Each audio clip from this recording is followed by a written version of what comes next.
Ah, Delerium, this takes me back. There is no better way to learn how to use your graveyard, or that thematically your library represents your knowledge as a planeswalker, than going absolutely insane milling yourself out to try and make Grim Flayer work during Eldritch Moon Limited as a little baby Magic player. And he's in this precon. Heck yeah. I must admit I'm not the best graveyard player, but this deck is a whole lot of fun. If a little unfocused due to the commander undeliriuming you for its win con, I do kind of think that the winter from the main set is more fun, but we're here to make this winter funner.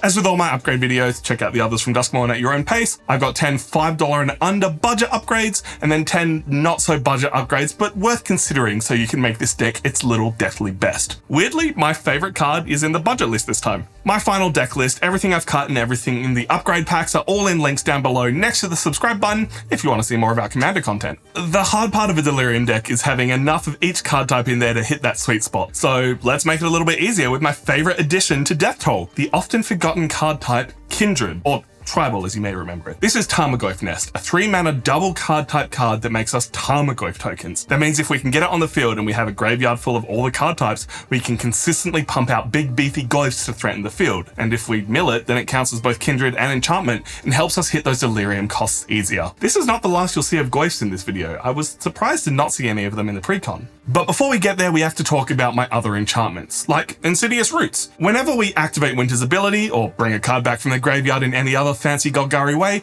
we get a plant token. Then we buff all of our plants. The main bonus here is really that we can tap those plant tokens or any other creature tokens we make for mana, but this can definitely get out of hand very quickly. And then Ripples of Undeath is a great little mill card with the upside of bringing one of those cards back to hand. Whether we need that extra land to save a removal spell from the bin, or just a creature on the field right now, the choice this adds for just $3 cannot be understated. Speaking of choices, I'm very happy to be back in the Ulvenwald. Traverse is a solid early game ramp spell or a late game search for a win con for just 1 mana. Underrated and slots in nicely into those sorcery slots we need to hit Delerium. But we need to mill ourselves to get to that point first, so we've got Millikin, Old Rutstein and Skull Prophet all throwing our cards in the bin with the upside of mana. Well, Prophet and Millikin are guaranteed mana, but Rutstein could also give us creatures or a blood token for extra card draw and discard. Great early game plays to get our graveyard full and get our commander out sooner. Also, Conrad the Grim Graveyard All-Star out sooner. He's a win con in his own right, and I was surprised not to see him on this list. If you're feeling spicy or you want to keep the set sorted together, you could just steal him from the Endless Punishment deck. Check out my upgrade video for that when you're done here. Pinging damage from Killin Millen and Delerium Exilin, Sir Conrad is just everything this deck wants to do and is a must include in my opinion. The Swarm Weaver. I'm putting this in here because as of writing, it's above $5, but I'm fairly sure it'll drop once the set releases. And I couldn't resist adding a little bit of extra Duskmourn flavor. Plus there's a pretty solid insect and spider sub-theme going on in this deck, so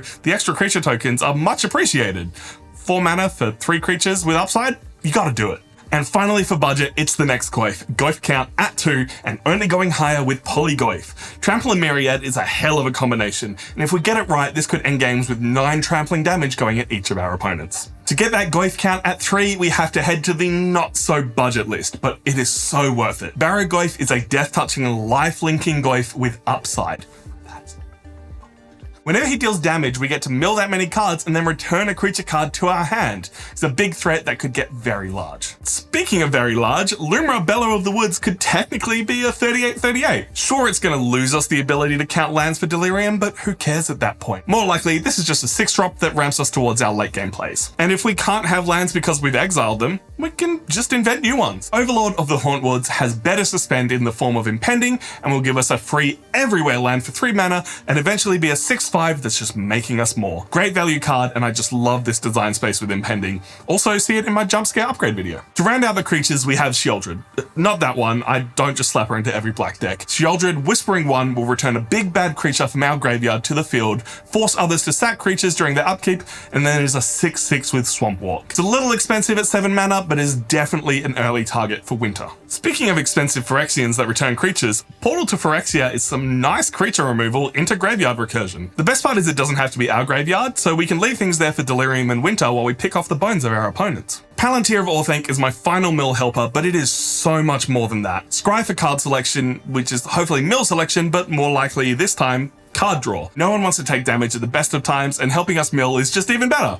For us, for our opponents, Palantir is worse than it was for Pippin. And to try and hit that Kindred type more often, I've also added Bitter Blossom. It's a value powerhouse, gives us cheap blockers for not much life, and it's only 2 mana. We've rounded out the non-lands with Conduit and Crucible of Worlds, allowing us to play lands from our graveyard so we can consistently hit those land drops and eventually casting something big from our graveyard once per turn. And finally, the one land with Delirium, Shifting Woodland. I'm disappointed it wasn't printed in here already. It's such a flavor win for Duskmourn, but I guess Wizards has to protect those MH3 cards. 4 mana to become anything we have in the graveyard is amazing value and absolutely worth taking up a land slot. So those are my upgrades for the Death Toll deck. If you want to see it go up against other Duskmourn decks in a gameplay Commander stream, let us know in the comments down below. My final deck list, everything I've added and what I've cut is all down there for you to check out, along with our other Duskmourn upgrade videos. My name is Tom from Nerds of the West. Thank you so much for watching, and I'll catch you next time.